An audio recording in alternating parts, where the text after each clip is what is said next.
Ei, você se lembra daquela cena? Aquela que fez o coração de todo mundo bater mais forte nos anos 90? O Exterminador do Futuro 2. Uma moto, um garoto e um caminhão implacável vindo logo atrás. A gente sentava na beirada da cadeira do cinema, ou do sofá de casa, com os olhos grudados na tela, pensando: como eles fizeram isso? Parecia tão real, tão perigoso. E se eu te dissesse que o perigo que a gente sentia era de verdade? Hoje, a gente vai voltar no tempo para o momento em que os efeitos especiais não eram feitos por computadores, mas por gente corajosa, gente que arriscava tudo pela cena perfeita. Vamos desvendar os segredos por trás da perseguição de moto mais icônica da história do cinema. Uma perseguição que era real demais.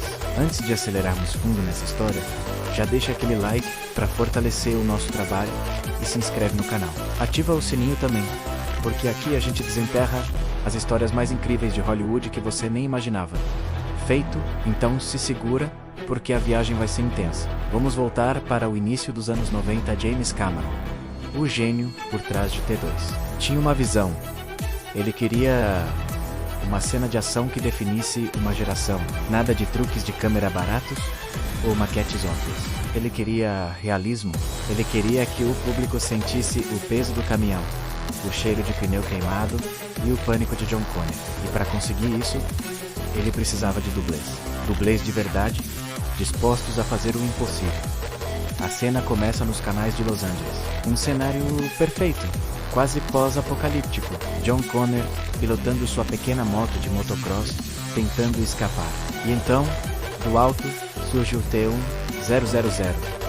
Não em uma moto, não em um carro, mas em um caminhão gigantesco. Uma verdadeira besta de metal. O caminhão despenca no canal, com um impacto que a gente sente na alma. E a perseguição começa. O primeiro grande desafio: fazer um caminhão de verdade pular de uma ponte para um canal de concreto. Hoje, isso seria CGI. Naquela época, eles simplesmente lançaram um caminhão de verdade. A equipe de produção teve que reforçar a estrutura do canal para que ele não quebrasse com o impacto. Imagina o som disso. O barulho ensurdecedor de toneladas de aço colidindo com o concreto. Isso não é efeito sonoro de estúdio, é o som real do perigo. Agora vamos para os pilotos. O dublê de Edward Furlong, o jovem John Connor, era um piloto de motocross profissional. Ele precisava pilotar em alta velocidade, fazer manobras arriscadas, tudo isso enquanto era perseguido de perto por um caminhão de verdade. Não havia margem para erro. Um cálculo errado, uma derrapada. E a história do filme poderia ter sido tragicamente diferente. Ele passava por baixo de pontes baixas, com centímetros de sobra, sentindo o calor do motor do caminhão logo atrás. E o T1000? Quem estava dirigindo aquele monstro? Um dos coordenadores de dublês mais experientes de Hollywood.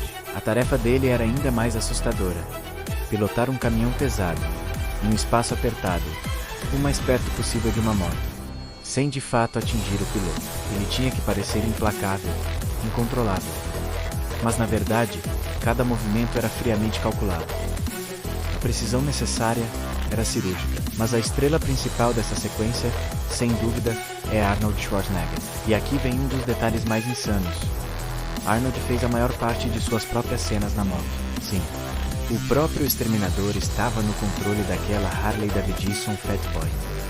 E ele não estava apenas pilotando, ele precisava fazer aquilo tudo com uma mão, porque na outra, ele segurava uma espingarda pesadíssima. E tem mais. A cena em que ele recarrega a espingarda girando a arma, enquanto pilota a moto, aquilo não foi um truque. Arnold treinou por semanas para conseguir fazer aquele movimento com perfeição, de forma fluida com uma mão só, enquanto controlava uma moto de mais de 300 quilos com a outra. O risco de perder o controle, de deixar a arma cair, de se desequilibrar, era imenso.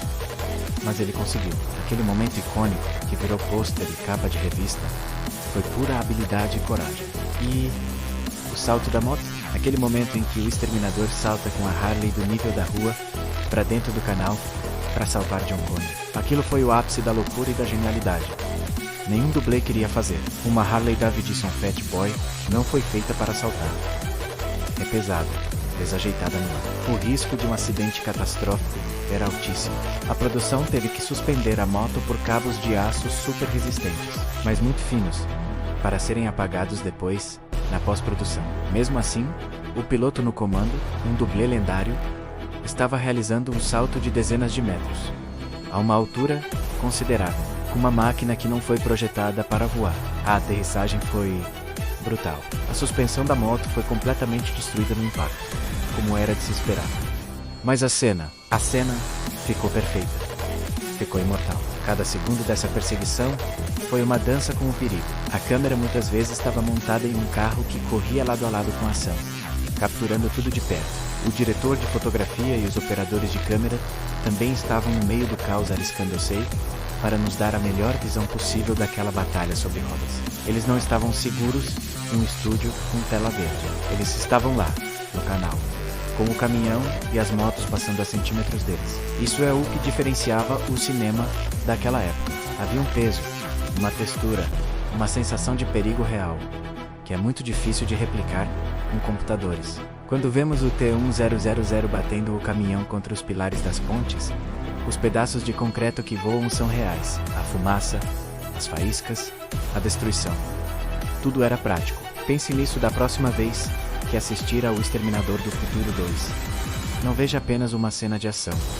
Veja um balé de coragem e precisão. Veja dublês, atores e uma equipe inteira colocando suas vidas em risco pela arte.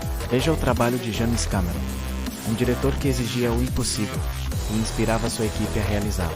Essa perseguição não é apenas um marco do cinema de ação, é um monumento ao espírito humano. A nossa capacidade de transformar uma visão audaciosa em uma realidade palpável, mesmo que essa realidade seja incrivelmente perigosa. É por isso que mais de 30 anos depois essa cena ainda nos arrepia, porque no fundo a gente sabe, a gente sente, aquilo não foi só um filme, foi real. E aí, curtiu mergulhar de cabeça nessa produção lendária? Histórias como essa mostram que o cinema é feito de muito mais do que só glamour. É feito de suor, de coragem e de uma paixão que desafia limites. Se você também é apaixonado por essas histórias de bastidores, por favor, não esqueça de deixar seu like. É muito importante para nós. E mais importante ainda, se inscreva no canal. Cada nova inscrição é um incentivo para continuarmos trazendo esse conteúdo que a gente ama fazer. Comente aqui embaixo. Qual outra cena de filme você acha que foi perigosa demais para ser verdade? Quero muito saber. Obrigado por assistir e até a próxima.